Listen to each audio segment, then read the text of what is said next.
Good morning, everyone. My name is Wendy, and I'm the Vice President of Virtual Speakers Association International. And today we have with us Lindsay Adams. And Lindsay is going to share with us why take up CSP. Why should a speaker, professional speakers like us, apply for CSP? Lindsay, over to you.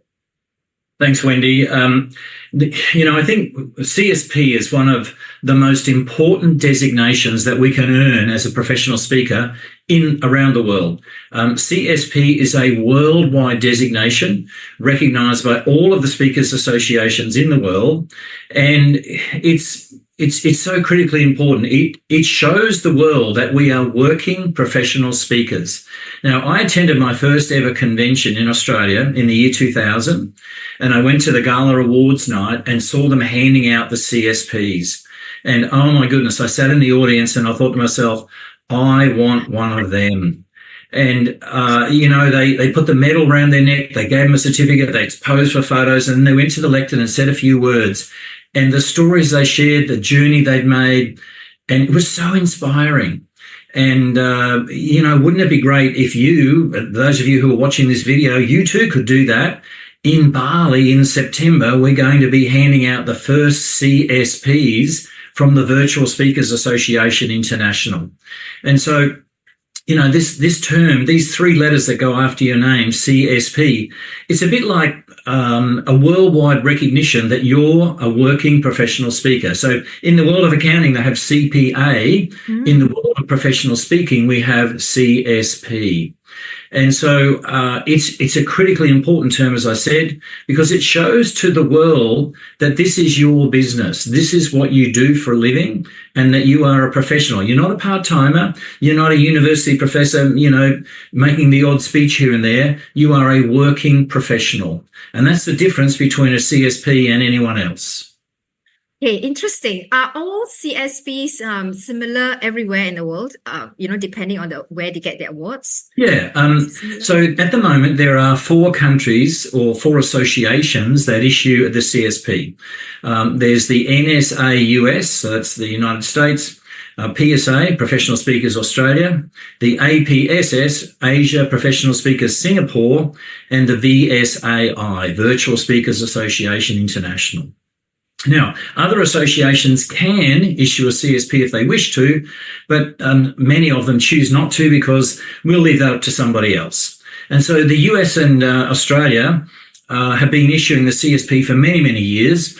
Singapore introduced theirs a couple of years ago, and now we're launching ours at the VSAI.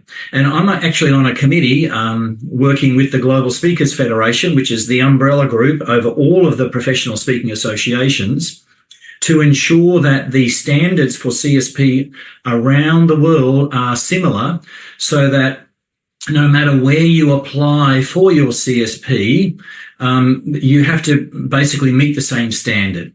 So each of the countries are slightly different. They each have their own little nuances.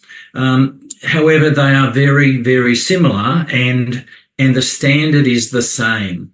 Now, why would you apply for a CSP through the VSAI?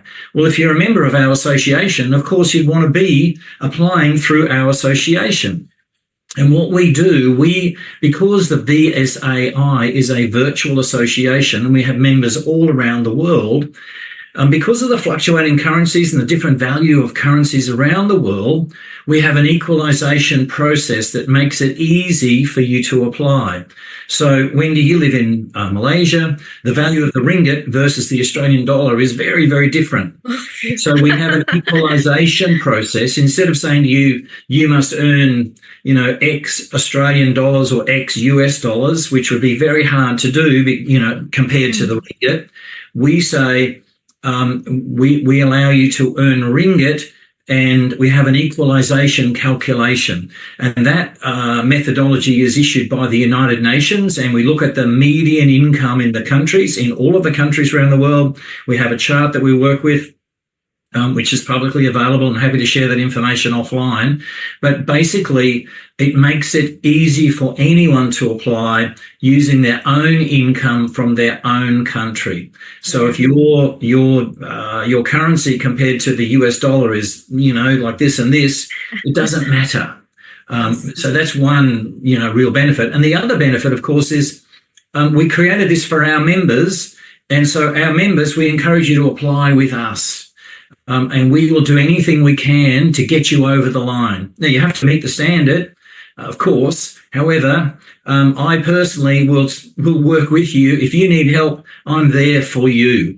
I really want to see as many CSPs as possible come forward from within the Virtual Speakers Association. Because we're a community, and as a community, we look out for each other and we support each other. So all of the details are on our website.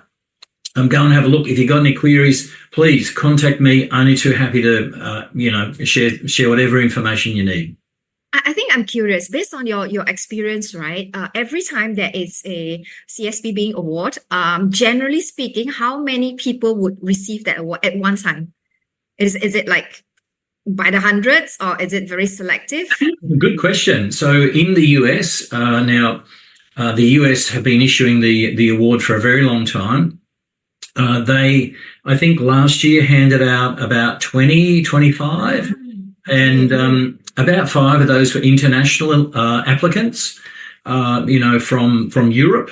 So a lot of the Europeans apply through the US. In Australia this year, we've just had our convention in March 2024. We awarded 14 CSPs, which was a bumper crop, a really good year. And in that group, we had, I think, 3 internationals, maybe 4 people who had applied from overseas.